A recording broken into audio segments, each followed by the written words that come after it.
Greetings and welcome to the final of the four, the third and final of four.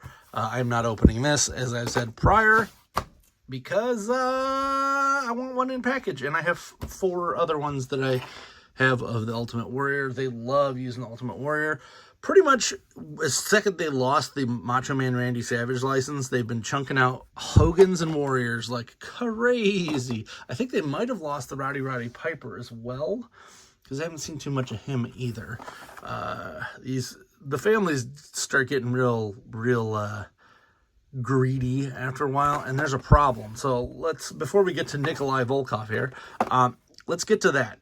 So you're the family member, you are the executor of the Macho Man Randy Savage / any dead wrestler.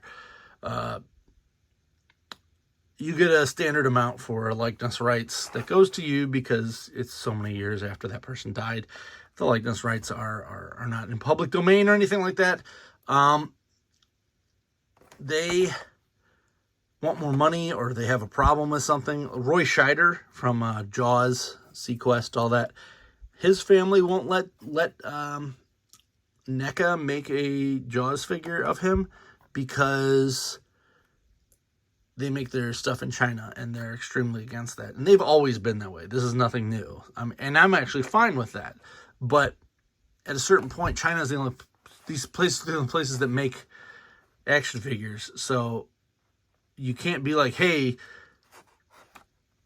we're going to charge you more for bananas when bananas aren't grown anywhere but one place, like two places, whatever. It's a certain temperate region.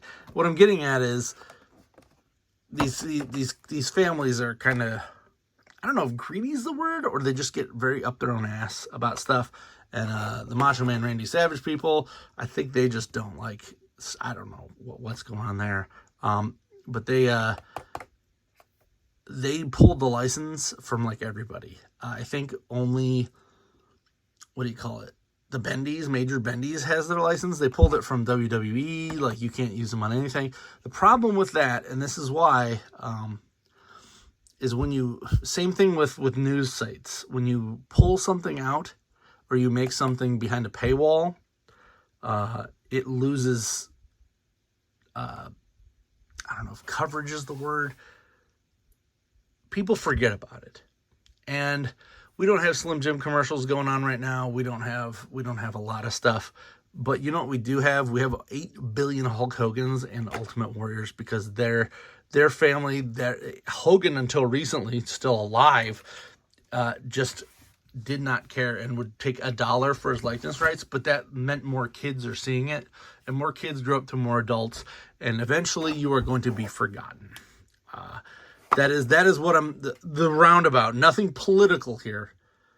Just if you stop putting Macho Man Randy Savage figures out there, kids are not going to get them, and their kids aren't going to see them, and then he is going to disappear. And we're just going to be stuck with a bunch of Hulk Hogans and Ultimate Warriors, and that's it.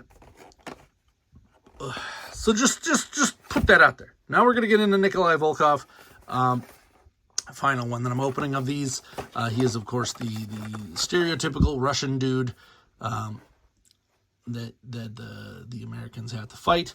I have not decided if I'm going to do a WWE Eternia figure of this.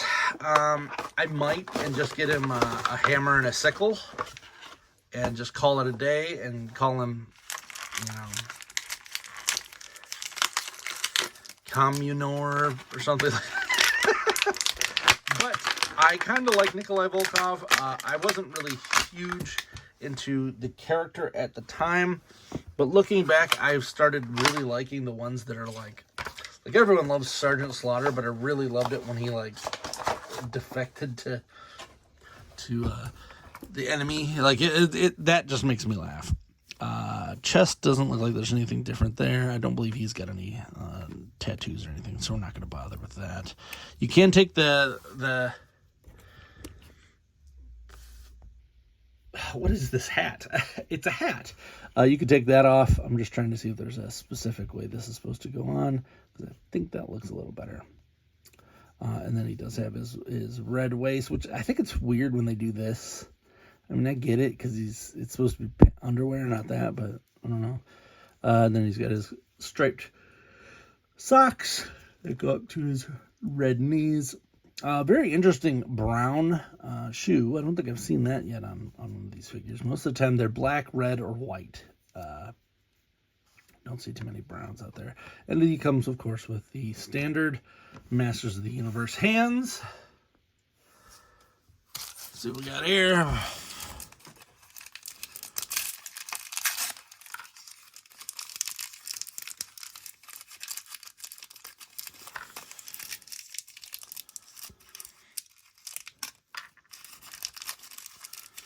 Yeah, these things, they tape these in here and they're so annoying.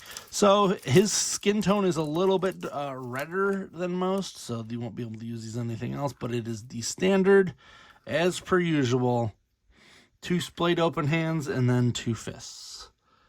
So that's what you get there. I think I might have fun with this guy in the Motu style. And I may not just make him like a complete, like, this is him as this character. I might go a little bit weird on his because of the Russian. If you got any ideas, please drop them in here.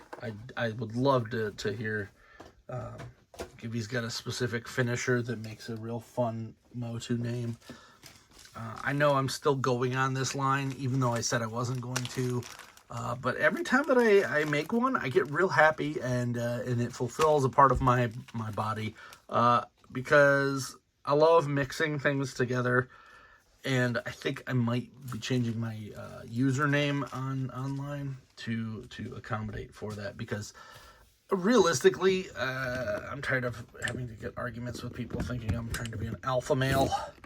If you know me as a person, I am far from that. So, we'll see. So here we go. We've got... the likeness is actually really good. I love their cloth goods.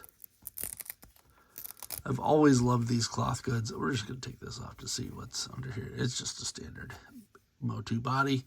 Nothing crazy there. You've seen that a billion times, I'd hope, by now.